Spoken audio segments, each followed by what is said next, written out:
ძველი ეგვიპტე ცნობილია თავისი დიდებული პირამიდებით, რთული იეროგლიფებითა და გასაოცარი მითოლოგიით, თუმცა არ უნდა დავივიწყოთ ეგვიპტის უცნაური წესჩვეულებები და რიტუალები, რომლებიც დღეს ბევრს შემაძრწუნებლად ეჩვენება. ძველი ეგვიპტელები უნიკალურ ცხოვრებას ეწეოდნენ. ამ ვიდეოში განვიხილავთ 15 ყველაზე შემზარავ მოვლენას, რომლებიც ძველ ეგვიპტეში სრულიად ნორმალურად მიიჩნეოდა და შევეცდებით ავხსნათ მათი კულტურული მნიშვნელობაც. თავიდან ბოლომდე უყურე ვიდეოს. დავიწყოთ. ძველ ეგვიპტეში მუმიფიკაცია გარდაცვლილის შემდგომი ცხოვრებისთვის მომზადების განუყოფელი ნაწილი იყო. ეს იყო რთული და შრომატევადი პროცედურა, რომელსაც გამოცდილი ბალზამირების სპეციალისტები ასრულებდნენ, ხშირად ქურუმები ან ელიტის წარმომადგენლები. მიუხედავად იმისა, რომ დღეს მიცვალებული შენარჩუნების პრაქტიკა ბევრისთვის შემაძრწუნებელ და სასტიკ ქმედებად აღიქმება, მაშინ ის მჭიდროდ იყო დაკავშირებული ძველი ეგვიპტელების რელიგიურ რწმენებსა და კულტურულ ტრადიციებთან. მუმიფიკაციის პროცესი რამდენიმე რთულ ეტაპს მოიცავდა და ზოგჯერ 70 დღეც კი გრძელდებოდა. თავდაპირველად გარდაცვლილის სხეულს აბანავებდნენ. შემდეგ სპეციალური კაუჭების დახმარებით ტვინს ცხვირის გავლით ფრთხილად იღებდნენ, ხოლო შიგნიდან ორგანოებს, ღვიძლს, ფილტვებს, კუჭსა და ნაწლავებს მარცხენა მხარეს გაკეთებული ჭრილობის მეშვეობით იღებდნენ. ეს ორგანოები ცალკე ინახებოდა კანოპებში, სპეციალურ რიტუალურ ჭურჭელში. ან თეთრეულის ქსოვილში ახვევდნენ და ისევ მუცლის ღრუში აბრუნებდნენ. სხეულს დაახლოებით 40 დღის განმავლობაში ფარავდნენ ნატრონით, რათა სრულად ამოეღოთ ტენი და დაეცვათ ლპობისგან. ამის შემდეგ უკვე სხეულს საფუძვლიანად წმენდნენ და ზეთებით ფარავდნენ კანის დასაცავად. საბოლოოდ გვამს მრავალ ფენად ახვევდნენ სელის ბინტებში. თითოეული ფენა დიდი სიფრთხილით ედებოდა, ხოლო მათ შორის ხშირად ათავსებდნენ დამცავ ამულეტებსა და თილისმებს.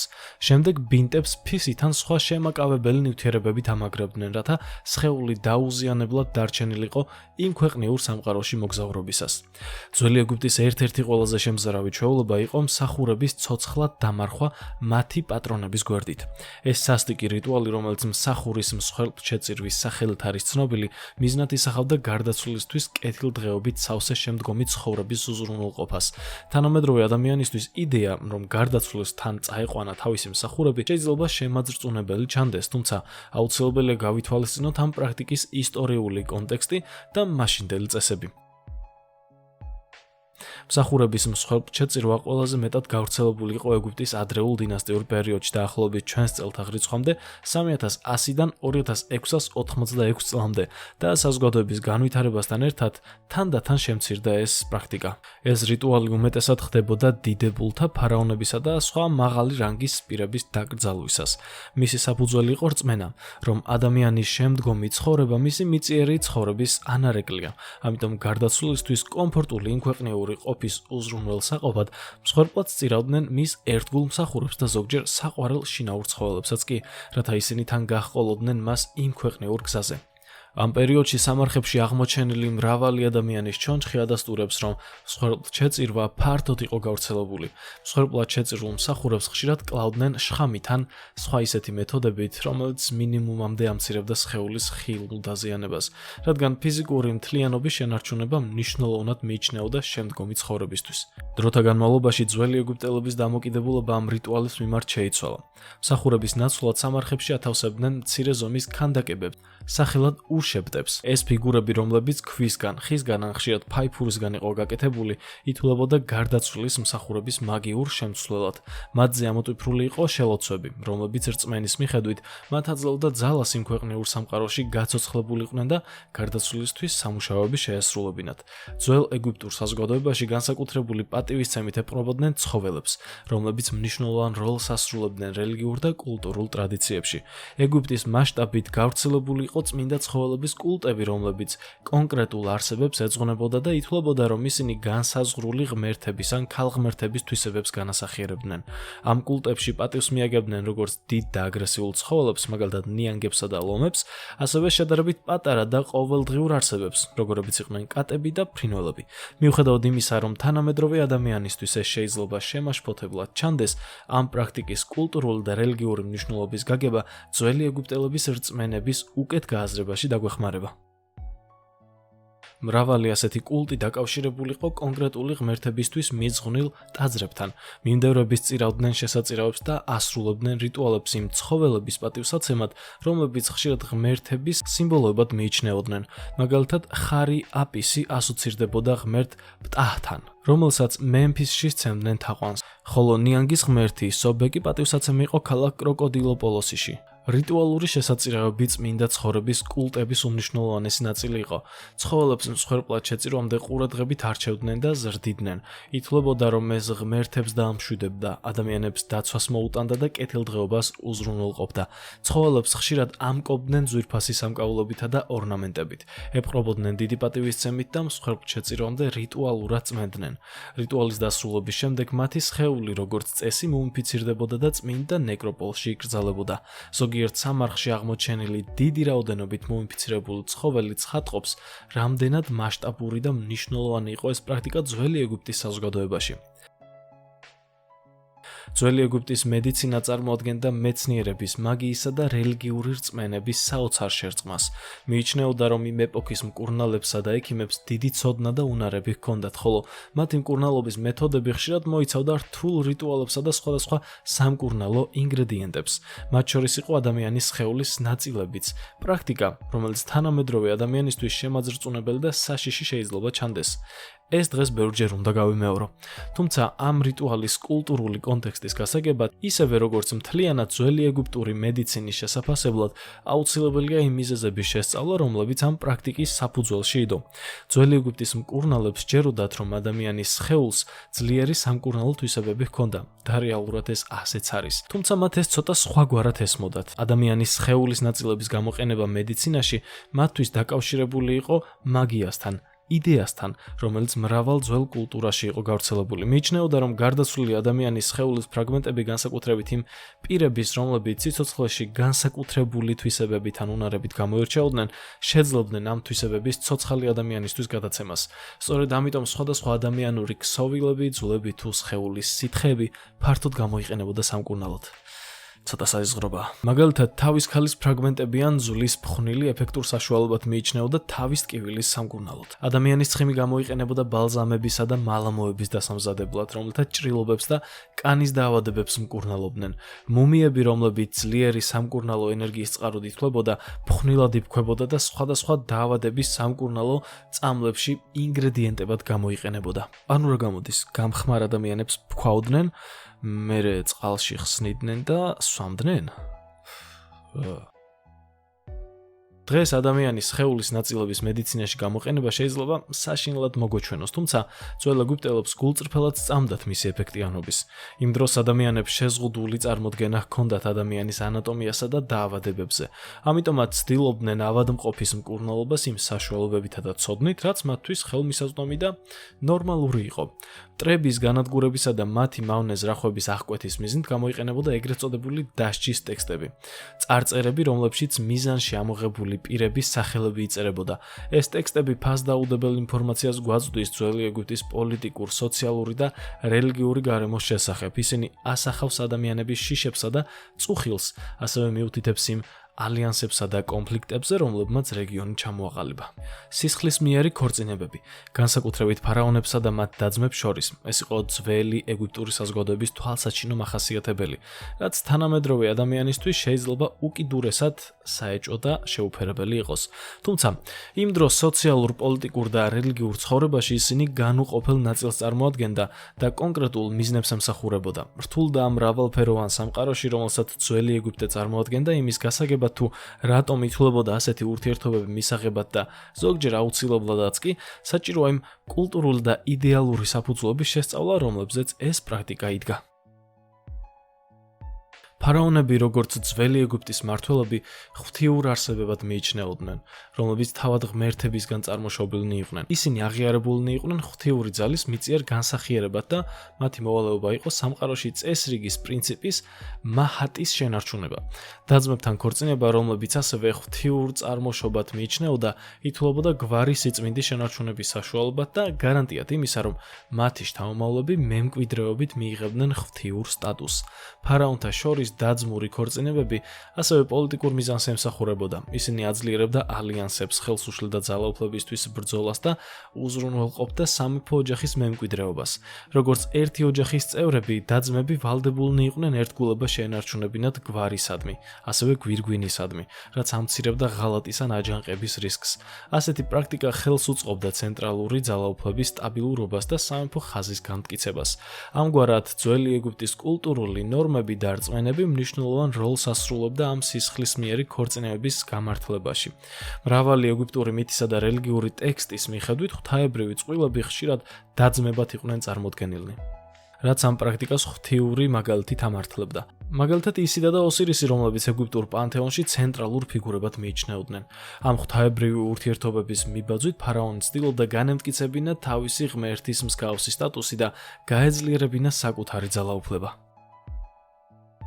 კანიბალიზმის თემა ძველ ეგვიპტურ საზოგადოებაში ისტორიკოსებსა და არქეოლოგებს შორის მრავალ დავასა და ვარაუდს იწვევს.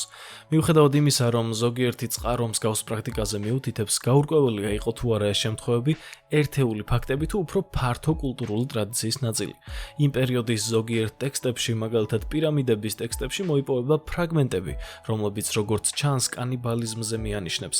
ეგრეთ წოდებულ კანიბალთა ჰიმნში, რომელიც ფარაონ უნასის სამარხში იქნა აღმოჩენილი, აღწერილია თუ როგორ ჭამს მეფე ღმერთების სხეულის ნაწილებს, რათა მათი ღვთიური ძალა საკუთარ თავში გადაიტანოს. თუმცა მეცნიერთა უმრავლესობა თანხმდება, რომ ეს ტექსტები მეტაფორულად უნდა გავიგოთ და არა როგორც კანიბალიზმის პირდაპირი აღწერა. ისინი უფრო გამოხატავენ ღვთიური ძალისა და უკვდავების მოპოვების სურვილს, ვიდრე ადამიანის ხორცის რეალურ ჭამას. მიუხედავად ამისა, არსებობს მცირერიცხოვანი არქეოლოგიური მტკიცებულებებიც, რომლებიც შესაძლოა ძველ ეგვიპტეში კანიბალიზმის ცალკეულ შემთხვევებზე მიუთითებდეს. რამდენიმე რეგიონში აღმოჩენილია ადამიანის ნეშთები, რომლებსაც დანაწევრებისა და თავკვეთის კვალი ეტყობა. თუმცა ეს მტკიცებულებები დამაჯერებელი არ არის და რთულია იმის განსაზღვრა წარმოადგენდა თუ არა ეს აღმოჩენები ერთეულ შემთხვევებს, რიტუალურ პრაქტიკას, შიმშილის შედეგს თუ სხვა ექსტრემალურ პირობებს. სიზმრების განმარტება და ზებუნებრივი ნიშნების რწმენა ძველ ეგვიპტურ საზოგადოებისთვის მნიშვნელოვანი რამ იყო. ის ასახავდა ხალხის ღრმა სულიერ შეხედულებებსა და სამყარო შეცნობისკენ სწრაფვას. თანამედროვე ადამიანს შესაძლოა ეს პრაქტიკა მისტიკურ ან უჩვეულო მოვლენად მოეჩვენოს, მაგრამ ძველი ეგვიპტელებისთვის ისინი ყოველდღიური ცხოვრების მნიშვნელოვან ნაწილს წარმოადგენდა და სხვადასხვა ფორმით გავლენას ახდენდა მათ გადაწყვეტილებებსა და ქმედებებზე. მიიჩნეოდა, რომ სიზმრები ღმერთებსა და ადამიანებს შორის კომუნიკაციის საშუალება იყო და ხშირად შეიცავდა ღირებულ ცნობებს, წინასწარმეტყველებებს ან მომავალთან დაკავშირებულ გაფრთხილებებს. ამიტომ სიზმრების განმარტება სასიცოცხლოდ მნიშვნელოვან უნარად ითვლებოდა, რომელიც საზოგადოების ყველა ფენისთვის იყო საჭირო. ფარაონებიდან და ქურუმებიდან დაწყებული უბრალო ხალხით დამთავრებული, ყველასთვის ძალიან მნიშვნელოვანი იყო სიზმარი. გამოცდილი სიზმრების განმარტებლები აანალიზებდნენ სიზმრებში არსებულ სიმბოლოებს და გამოსახულებებს და საკუთარ განმარტების საფუძველზე რჩევებსა და მითითებებს იძლეოდნენ. სხვა შორის საკმაოდ მოთხოვნადი პროფესია იყო სიზმრების განმარტებელი. საინტერესოა. ძველი ეგვიპტის მრავალი ტექსტი, მაგალითად ჩესტერ ბიტის პაპირუსი, შეიცავს სიზმრების ჩანაწერებსა და მათ განმარტებებს და გვაწვდის მნიშვნელოვან ინფორმაციას იმ დროს გავრცელებულ რწმენებსა და საზოგადოებრივ პრობლემებზე. ეს ტექსტები აჩვენებს საკითხთა ფართო სპექტრს, რომლებიც სიზმრებს უკავშირდებოდა. ჯანმრთელობას, ურთიერთობებს, პოლიტიკას და რელიგიურ ცხოვრებას. სიზმრების გარდა ძველი ეგვიპტელები დიდ მნიშვნელობას ანიჭებდნენ სხვადასხვა წინასწარ ნიშნებსა და ზებუნებრივ მოვლენებს. ციური სხეულების მოძრაობა უჩვეულო ამინდის პირობებში ან ცხოველთა ქცევა ხშირად აღიქმებოდა როგორც ღვთიური ნების ან მომავალი მოვლენების ნიშნები. ამ ნიშნებს ყურადღებით სწავლობდნენ და განმარტავდნენ ქურუმები ან სხვა მცოდნე პირები, რომლებიც შემდგომ იღებდნენ გადაწყვეტილებებს ისეთ საკითხებზე, როგორც იყო სოფლის მეურნეობა, ომის წარმოება ან რელიგიური რიტუალების ჩატარება. მაგია ძველი ეგვიპტური საზოგადოების განუყოფელი ნაწილი იყო. ის ასახავდა ყოველდღიურ ცხოვრებას ყველა სფეროში, მედიცინიდან და რელიგიიდან დაწყებული, პირადი ურთიერთობებით და პოლიტიკით დამთავრებული. მოსახლეობაში ფართოდ იყო გავრცელებული რწმენა მაგიის ძალისა და მისი უნარის შესახებ. დაცვა, განკურნება და სასიკეთო ცვლილებები. ეს ყველაფერი მათთვის მნიშვნელოვანი იყო. ამ რწმენის ცენტრალურ ელემენტს წარმოადგენდა ამულეტების გამოყენება, რომლებიც მიიჩნეოდა, რომ შესაძლებელს ხდიდა მაგიური ენერგიის გამოყენებას ფიზიკურ და სულიერ სფეროებზე ზემოქმედებისთვის. ამულეტები იყო მცირე ზომის, ხშირად ოსტატურად დამზადებული ნივთები, რომლებიც სხვადასხვა მასალისგან იქმნებოდა: ქვისგან, თიხისგან, ლითონისგან ან მინისგან. ისინი მრავალფეროვან ფორმას იღებდა და ხშირად მათზე გამოსახული იყო ღმერთები, ქალღმერთები, ცხოველები ან აბსტრაქტული სიმბოლოები. ითვლებოდა, რომ თითოეულ ამულეტს ჰქონდა განსაკუთრებული დამცავი ან ძალის მომნიჭებელი თვისებები. მაგალითად, ანხის ამულეტი სიცოცხლესა და დაცვას განასახიერებდა, ხოლო ჯედის სვეტი სიმტკიცისა და გამძლეობის სიმბოლო იყო. ძველი ეგვიპტელები სოციალური სტატუსის მიუხედავად ატარებდნენ ამულეტებს როგორც იღბლის მომზიდავს, უარყოფითი ძალებისგან დამცავს ან კონკრეტული პრობლემების გადაჭრის საშუალებას. მაგალითად, ჯანმრთელობის პრობლემებისას ან მშობიარობის დროს თავი რომ დაეცვათ, ამულეტებს იკეთებდნენ. ამულეტებს ასევე ათავსებდნენ მუმიის ბინტებს შორის ან სამარხებში, რათა გარდაცვლილ სიმქვეყნეურ ცხოვრებაში დაცვა და მხარდაჭერა არ მოჰკლებოდა. ამულეტების დამზადება მაღალი დონის ხელობას წარმოადგენდა და ხშირად მოითხოვდა მასალების, მხატვრული ტექნიკისა და რელიგიური სიმბოლიკის ღრმა ცოდნას. აი კიდევ ერთი მოთხოვნადი პროფესია იმ დროს: ამულეტების დამამზადებელი კაცი ან ქალი.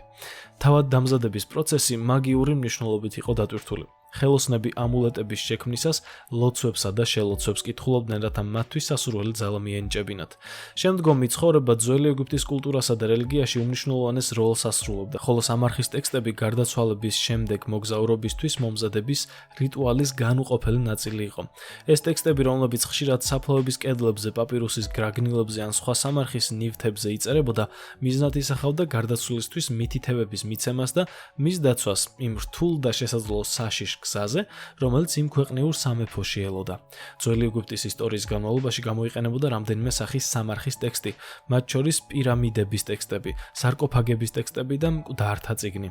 ისინი შეიცავდა შელოცვების, ლოცვების და რიტუალების კრებულებს, რომლებიც გარდაცვლილს სხვადასხვა დაბრკოლების გადალახვაში ეხმარებოდა. ეს ტექსტები ეხებოდა ისეთ მნიშვნელოვან საკითხებს, როგორიც იყო სასამართლო ღმერთ ოსირისის წინაშე, სადაც გარდაცვლილის გული ჭეშმარიტების სასწორზე იწონებოდა.